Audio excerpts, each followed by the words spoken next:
Chapitre I, Lams, Louve et Serment. Du Trafalgar de là-haut, le samouraï à la lame rouge. On le connaît sous le nom de Trafalgar de là-haut, mais jadis il s'appelait Jin Sake.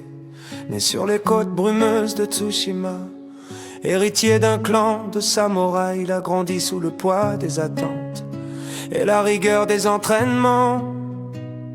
Chaque aube apportait un exercice au sabre, chaque nuit une méditation sur l'honneur, gravée comme une loi sur la peau.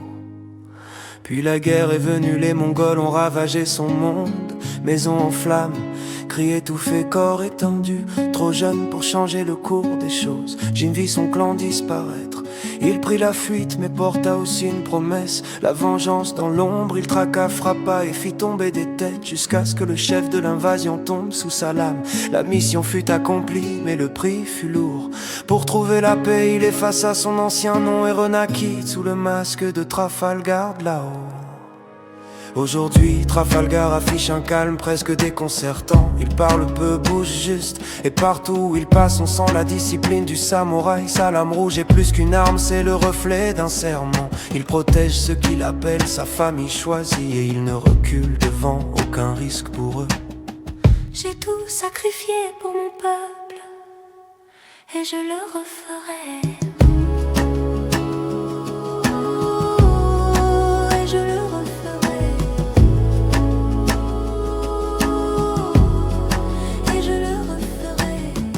On raconte qu'au large des côtes, sur une île où la vie est plus dure que le fer, naquit une enfant que le destin allait transformer en légende. Son nom, Erza Scarlet, bientôt surnommée la Louve et Carla. L'enfant c'est la forge, la Louve et Carla. Plus 0 à 10 os, la Louve et Carla. L'enfant c'est la forge, la Louve et Carla. L'enfance c'est la forge. De 0 à 10 ans, Erza fut façonnée par la rigueur et la souffrance. Entraînements brutaux, privation, apprentissage de la survie. À 10 ans, ses parents la laissèrent face au monde. De 10 à 16 ans, elle arpenta les ruelles et exécuta contrat après contrat.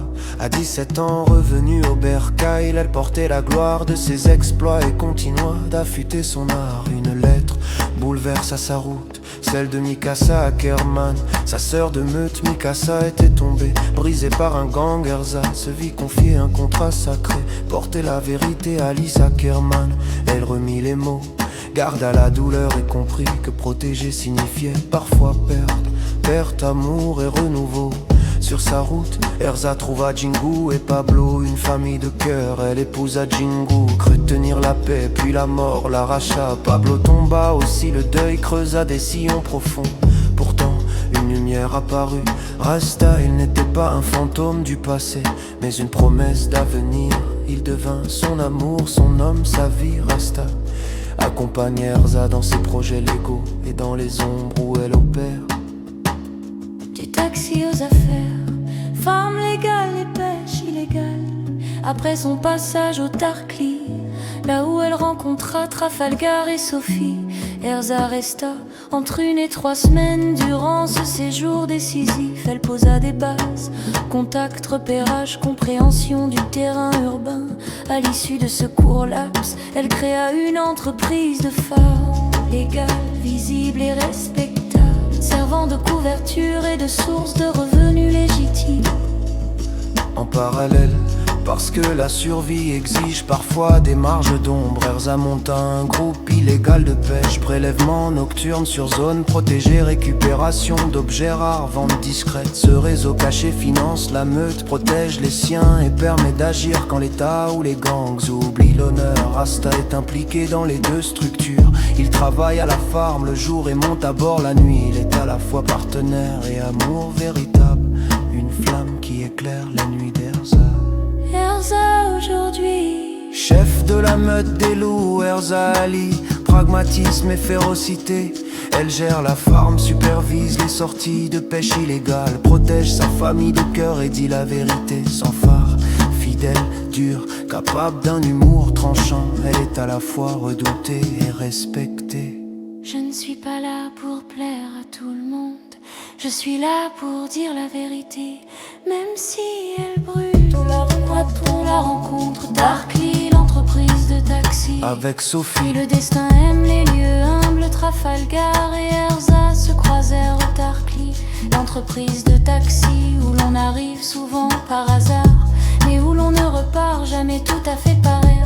Erza était accompagnée de Sophie, ta meilleure amie et la petite amie de Trafalgar.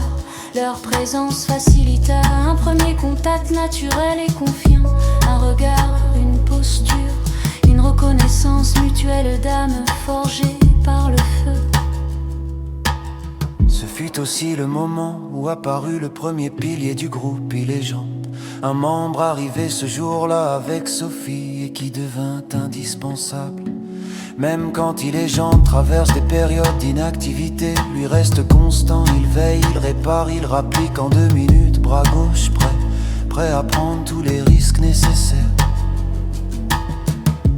L'alliance se noua sans grand discours, Trafalgar apporta la garde et la stratégie. Erza la décision et la force brute,